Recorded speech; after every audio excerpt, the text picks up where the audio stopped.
e nós vemos a imensa quantidade de espaço da crosta terrestre que nos cabe. Se aqui é Lisboa, na fronteira Acre-Peru, estamos aqui Salvador-Moscou. É a nossa dimensão. Aqui está o Mediterrâneo, a Grécia, e lá em cima a Inglaterra. Nós temos esse país todo, esse país é nosso. Esse país é a 7ª economia do mundo, a 5ª população e a 4ª área. Ele em si é poderosíssimo e deveria, esta potência que somos, ser transferida ou traduzida nas nossas ações como sociedade. E lamenta-se ver hoje que 62% dos nossos jovens querem sair deste mega país, desse importantíssimo país. Inclusive, foi um país que conseguiu chegar a esse ponto, 7ª economia. Isso é muita coisa para um país. Nós fizemos isso nos últimos 100 anos. Nós somos uma potência, nós temos um dinamismo inerente à nossa raça, aos nossos empresários, inerente. Fizemos isso. Quais são os países que estão nessa posição? Nós, a 7ª, entre os mais importantes do mundo. Assim está o Brasil. E custa muito, me dói ver o pessimismo com que encaramos esse país, inclusive com esses dichotes, esses pequenos ditados, essas coisas que falam sobre complexo de vira-latas. Como é que isto aqui, o povo daqui pode ter complexo de vira-lata? Devia ter complexo de superioridade e fazê-lo valer. E é isso que nós falamos insistentemente. Falamos sobre isso insistentemente e continuaremos a falar, porque é uma verdade. Agora, este país, ele tem uma distorção fundamental até hoje, que é uma vantagem muito grande em relação a nós. É que nós estamos ainda concentrados na costa, são 161 milhões de habitantes, 78% da população, e aqui está, nesta faixa que corresponde à área da França, Alemanha, aliás, a população aqui, corresponde à população da França, Alemanha e Portugal, concentrada nesta faixa que é enorme, vem do Mediterrâneo até a Escandinávia, estamos aqui dentro. A região mais desenvolvida aqui está, e aqui está um centro grande, riquíssimo em recursos naturais, onde apenas vivem uma população da Espanha, 45 milhões de habitantes, 22% da população só aqui dentro desse continente europeu. Então, tudo isso aqui está à nossa disposição. Em que sentido? Terras, água, recursos minerais, energia em quantidades extraordinárias, energia hidráulica, 15 Itaipus aqui. Isso tem um valor incrível no mundo que quer energia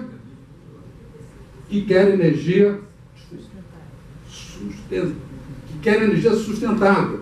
Nós temos isso, nós somos isso. Vamos dinamizar isso. Como dinamizar isso?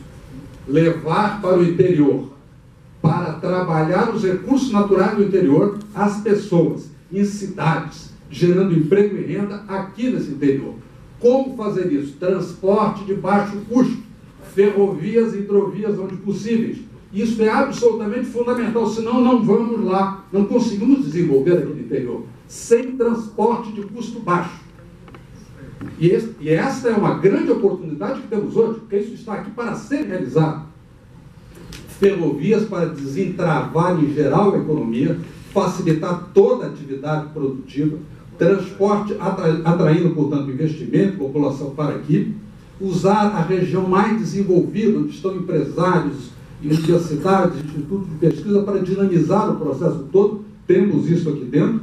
E a cabotagem desentravando a economia costeira. Isto aqui é uma oportunidade extraordinária e fácil, porque são portos, as cidades estão aqui, o grosso da economia está aqui. Se tivéssemos uma cabotagem de padrão mundial, world class, aqui, estas cidades, estas populações se desenvolveriam mais. E ter esta cabotagem world class é mais simples, porque o oceano está aí. Os portos estão aí muito mal equipados, com a burocracia os sufocando, mas isso pode ser resolvido pela vontade da elite. E a elite está aqui dentro dessa sala.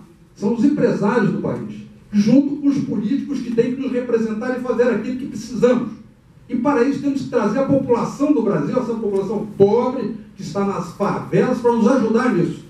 E aí não há força que segurasse esse processo. É um processo de concertação política e de comunicação de alto nível que o Brasil precisa. Não tem. É fragmentado. As pessoas todas defendem corretamente seus interesses, mas não se unem para este projeto macro, que é fazer esse monstro funcionar com a eficiência que o mundo precisa que ele funcione. Bom, e converter o nosso macro capital natural em saúde, saneamento, habitação, transporte, educação básica, etc. E capital físico, humano, científico, tecnológico, nós temos os recursos para fazer isso. E o mundo todo precisa comer todo dia, precisa de alimento todo dia. Temos as terras para produzir essa comida, por exemplo. O mundo todo precisa de minério de ferro, de bauxita, de tudo isso. Nós temos isso. De energia, nós temos energia. Podemos ter aqui parques industriais elétricos intensivos. O mundo precisa disso. Aqui dentro do Brasil, nossos com apoio externo, com investimento interno, com investimento externo também. Nós somos um país, portanto, do futuro e não um país do passado. Como bem falou aqui o nosso presidente, o Brasil, o futuro está no passado. Não deveria ser assim. Não há necessidade de ser assim. Bom, já desde a década de 70, nós temos trabalhado pessoal e diretamente nesses projetos. Nós dirigimos aqui o projeto Carajás, 900 quilômetros de ferrovia, um megaporto aqui para exportação de minério, e em seguida fundamos aqui a Valec, no Ministério dos Transportes, traçamos essas ferrovias, começamos a construir aqui a Norte-Sul. Aqui estava uma ferrovia importantíssima, que é unir o Nordeste seco e pobre a essa área rica e fértil e bem provida de recursos hídricos do interior por uma ferrovia que faria então uma dinamização excelente entre esses dois potenciais aqui.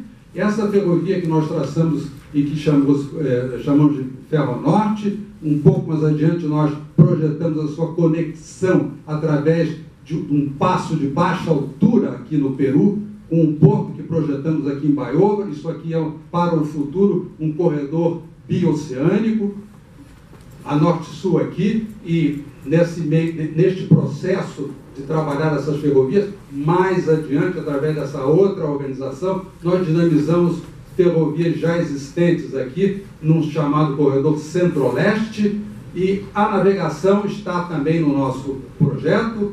Nós fundamos, inclusive, aqui em Zárate, um porto para se comunicar, transportando e recebendo, num vai e volta, automóveis, aqui de Vitória para cá, depois de São Paulo, pela Transvaal no passado, o porto de Zárate. Aqui, então, são projetos já antigos, projetos já de 20, 25 anos, que estão sendo realizados de forma absolutamente lenta e que poderiam estar prontos hoje. Recursos nós sabemos que existem para fazer esses projetos.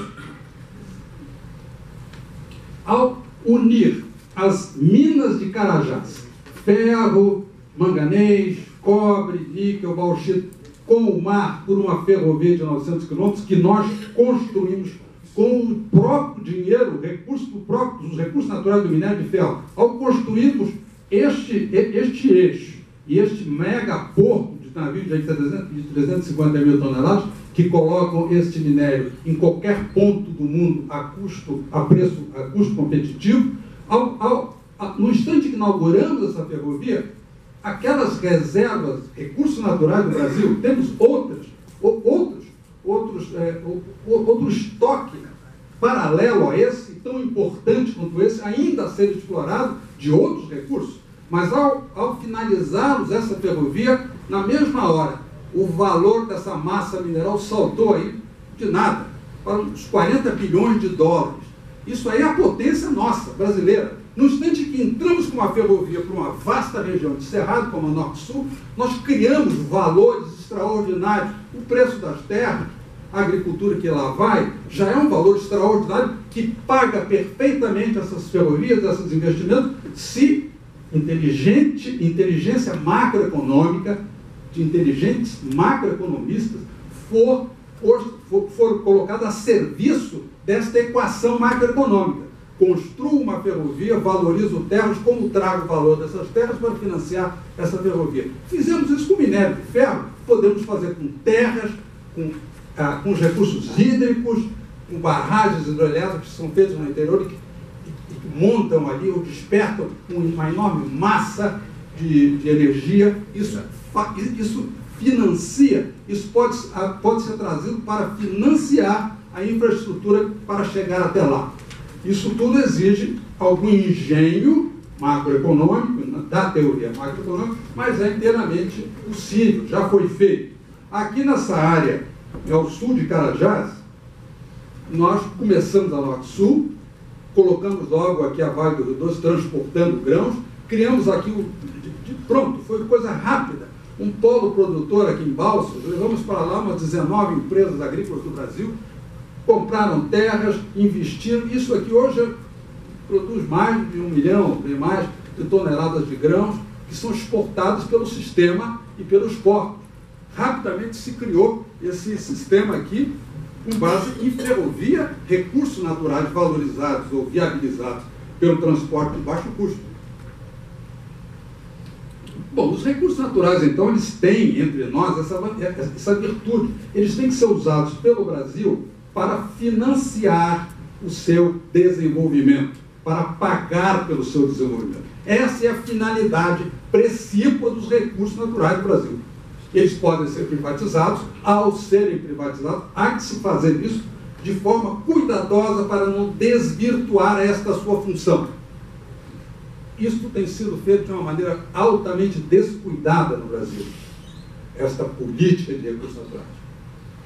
Já a Namíbia, ela faz isso, a Namíbia, um país recentíssimo, de forma muito inteligente. A Namíbia está colocando os seus recursos naturais a serviço do povo da Namíbia. Os recursos estão sendo usados para financiar, para potencializar o desenvolvimento humano, de infraestrutura, tecnológico da Namíbia. E a Namíbia aprendeu, creio eu, em parte conosco, porque eu até, pessoalmente, recebi equipes da Namíbia, quando o país estava sendo fundado, aí na década de 80, para discutir essa questão de recursos naturais. Eu era o executivo da Vale na ocasião. O petróleo também. A estatal norueguesa, Statoil, explorando o petróleo do Mar do Norte, produziu com seus ganhos um acumulado de 882 bilhões de dólares num fundo soberano norueguês de investimentos. Isso veio do petróleo do Mar do Norte, usado de uma maneira cuidadosa e inteligente pela Noruega. Esse fundo é maior do que o chinês e maior do que o da Arábia Saudita. Portanto, recursos naturais têm que ser objeto de uma política inteligente por parte do governo e da sociedade brasileira. Quando se fala governo, deve-se falar da sociedade brasileira, porque o governo apenas representa, ou deveria representar, a sociedade como um todo. Bom, aqui em Carajás, de pronto, ao traçarmos a ferrovia, imaginamos reservar este vasto espaço, uma área aqui em torno da ferrovia, que seria equivalente aqui, uma área maior do que a de Portugal, uma área talvez quase 2 vezes a de Portugal. Reservar essa área e fazer ali um planejamento cuidadoso para a absorção de enormes contingentes humanos trabalhando nos recursos naturais da faixa, agrícolas, florestais, de forma sustentada, etc. Não conseguimos fazer isso. Essas questões, no meio da confusão, do ruído brasileiro, da falta de coerência de pensamento nacional acerca de nós próprios, isso aí não foi feito. Então, isso aí foi grilado, invadido, devastado. Se usa aqui a floresta para fazer gusa, queimando um valor extraordinário que é a floresta, para fazer um produto de valor mais baixo. Não foi feito. Um pouco mais adiante, ao sul, nós olhamos para um conjunto de ferrovias que ligavam o Planalto Central, Brasília-Goiânia, Rede Ferroviária Federal, até BH, Vale do Rio Doce, até Portos. Isso aqui não funcionava, só funcionava para minério, aqui na Vale do Rio Doce. Nós olhamos esse projeto e conseguimos, através de um esforço concentrado, com apoio pesado de empresários e pesado apoio político, nós conseguimos unir essas duas ferrovias e portos num contexto operacional fluido. E ao fazê-lo, Isso aí estava aí há décadas dessa forma, inaproveitado. Décadas, muitas décadas. Em 2 anos, com essa concertação de esforços, nós fizemos isso aqui funcionar como um corredor para grãos. O que aconteceu? Os grãos produzidos aqui, que pagavam para chegar à costa, aqui por baixo, na época, uns $70 por tonelada, quando isso começou a funcionar, caiu para $22. Foi uma queda. Exportações, os exportadores, os fazendeiros ganharam essa diferença. E, ademais, providenciamos a possibilidade aqui em Vitória que esse grão fosse embarcado em navio de 120 mil toneladas.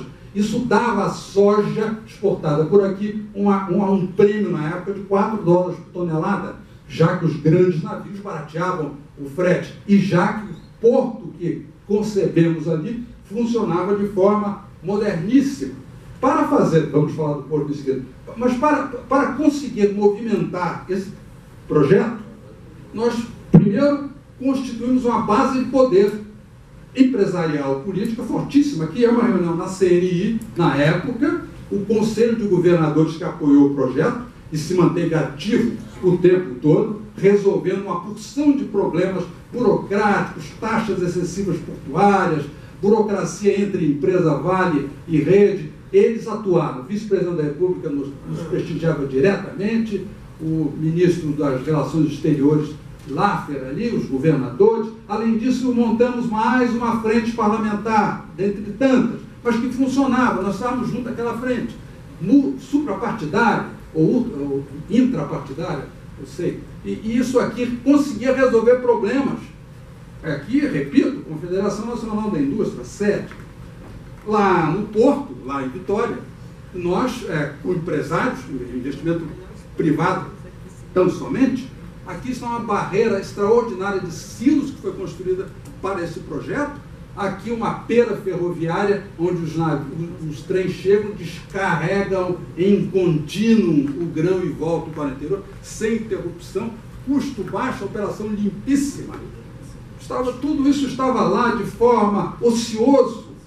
As ferrovias, pia que usávamos aqui, o primeiro de minério da Vale, tudo isso foi mobilizado.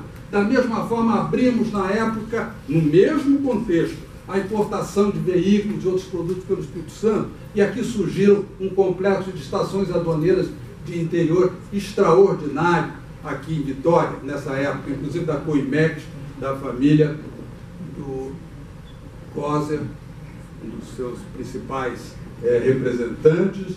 Jair Coser aqui está presente, o Tacílio Coser trabalhou juntamente conosco para concretizar esse sonho. Vitória se tornou um importante elo na cadeia brasileira, sul-americana, de comércio exterior.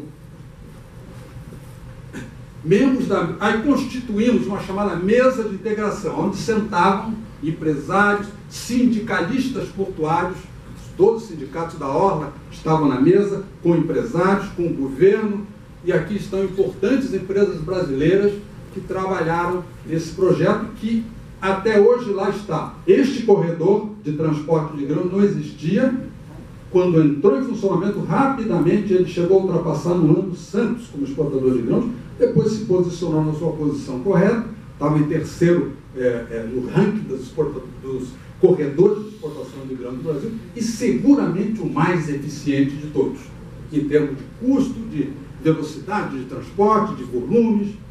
E aqui, o grande apoio empresarial portuário nacional, portuário do país vizinho, porque lá também estendemos linha de navegação, as empresas ferroviárias, empresas de comércio exterior, de armazéns gerais, enfim, um grande número de empresas nos socorreu. E também unimos as empresas em contratos de transporte comuns. E aqui está uma reunião, sempre prestigiada pelo vice-presidente da República, o embaixador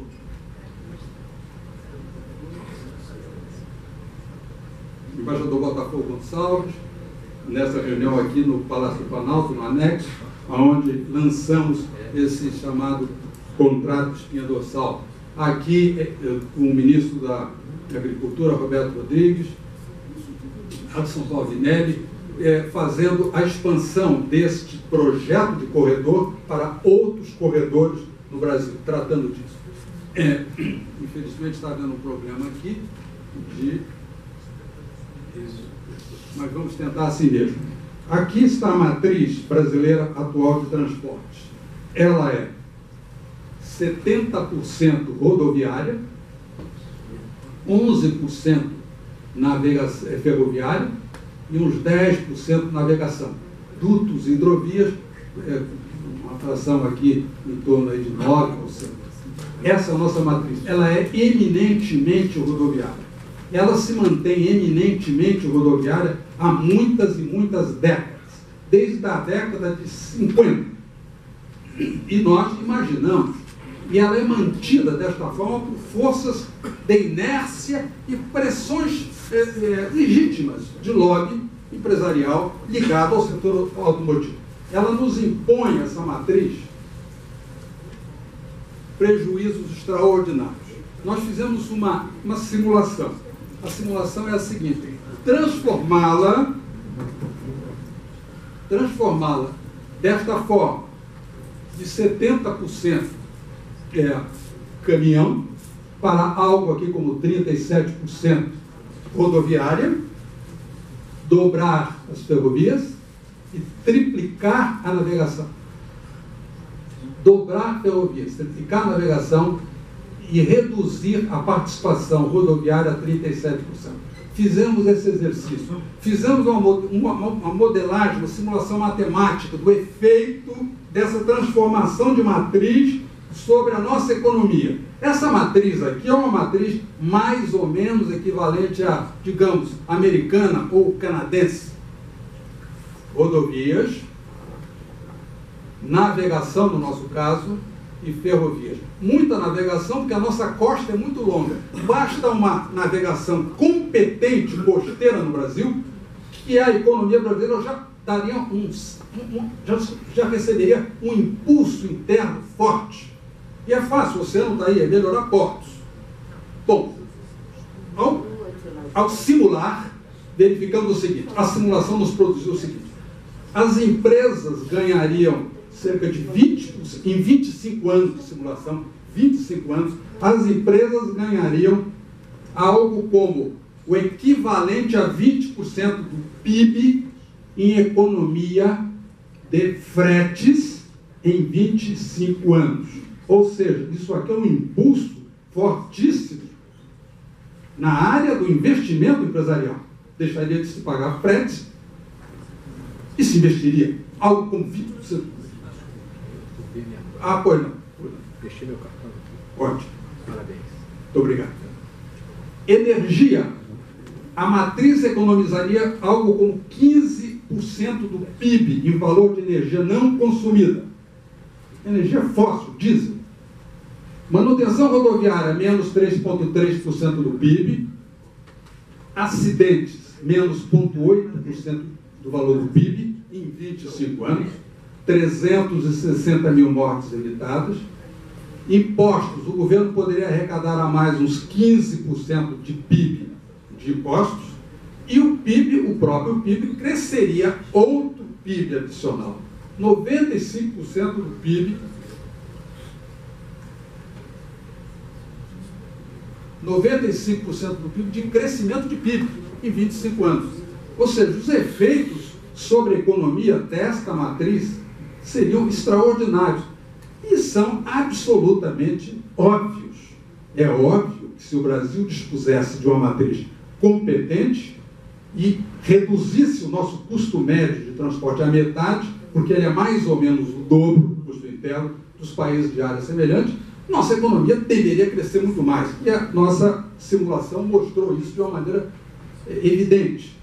Nós geraríamos aí nesse interior, já que ele seria penetrado por ferrovias, algo como uns 30 e tantos milhões de novos empregos, 2.000 novas cidades no interior, computando, imaginando-as com módulos de 100 mil, um exercício de habitantes, ou seja, uma série de benefícios fantásticos, simplesmente mudando a matriz de transporte e conservando todo o outro resto como está. Porque é claro que o transporte é fundamental. Eu, para produzir produzir algo e vender até ali, eu tenho que ter transporte. Quanto mais baixo esse custo, melhor, mais eu faço isso. Isso é óbvio. E se eu não tenho transporte, eu nem faço a operação, como era o caso daqueles minérios todos de Carajás, que lá estavam, e se não tinha transporte de minério, não tinha venda de minério. É coisa meio óbvia. Nós temos que transferir o que é óbvio para políticas brasileiras daqui para frente. E nós não podemos mais esperar mais, porque estamos entrando numa situação bastante difícil no mundo. Isso aqui nos tira da situação difícil. Agora, a questão do combustível, que está agora em pauta, rodovia, isso aqui é um levantamento aí internacional, rodovia consome 14, ferrovia 1. Rodovia consome 14 vezes mais, em média, combustível do que ferrovias. E ferrovias, ainda, a navegação 3 vezes mais do que ferrovia. Porque a navegação não tem que mover aquela massa de água que está debaixo do casco, ela tem que furar aquilo consome energia. Já um trem numa boa ferrovia, ele roda em cima de 2 vigas de aço, a resistência é baixa, então o consumo de combustível é baixo, 14 vezes mais na rodovia. Portanto, essa situação que nós estamos vivendo hoje é uma situação impossível de solução. O governo hoje não tem outra alternativa nesse momento, caminhão a longa distância, consome muito diesel é subsidiado, os fretes, apesar disso, são altos, é o dobro dos outros países, e a margem de lucro é pequena para as rodovias. Rodovia dá lucro muito em curta margem. Ela é feita, caminhão, para ter lucro grande e margem pequena em distâncias curtas. Essa matriz aqui já está nos impondo, essa matriz toda, uma perda aí de 1% do crescimento do PIB. O governo, diante do que aconteceu recentemente, ele começou a retirar o subsídio do diesel. É impossível fazer isso numa economia totalmente dependente de transporte na base de caminhão. O diesel tem que ser subsidiado. Agora o governo, de forma desavisada, começou a retirar esse combustível, esse subsídio. Houve a greve, a margem de lucro baixou, houve greve, o Brasil, dizem alguns, perdeu pela greve uns 100 milhões de reais, o governo voltou atrás, voltou com o subsídio, mas não só com o subsídio, agora se quer mais uma tabela de fretes e isenções, mais perdas, menos crescimento, mais perda de crescimento devido à matriz. A solução única é reduzir isso. É possível reduzir, é possível transformar a matriz do Brasil, construir os troncos ferroviários importantes nos 10 anos. É possível fazer, há dinheiro para isso, é só querer encontrar o dinheiro, ter criatividade para achar esse dinheiro, que ele existe. Bom, o que nós temos que fazer com o Brasil é baixar, o custo das viagens no mundo está baixando, e cada vez baixa mais. Por isso que a China vende qualquer coisa em qualquer lugar do mundo a custo de transporte nenhum, ou baixíssimo, porque os custos estão baixando das viagens. O do Brasil, graças ao sistema ferroviário, estacionou num patamar muito elevado. Podemos baixá-lo nos 10 anos e voltar entrar na normalidade internacional, melhor falando. Aqui é uma comparação dos Estados Unidos, são isso aqui, eles são eivados, cortados de ferrovias por todos os lados. As nossas estão aqui na costa apenas.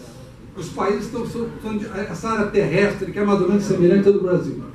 Aqui estão eles com as suas ferrovias, aqui estamos nós com as nossas ferrovias, lá estão com as rodovias nessa faixa, nós aqui com as rodovias nessa faixa. Portanto, nós estamos na contramão dos Estados Unidos e dos outros países grandes do mundo. Agora vejam o que diz o Barack Obama, ou Barack, não sei pronunciar direito.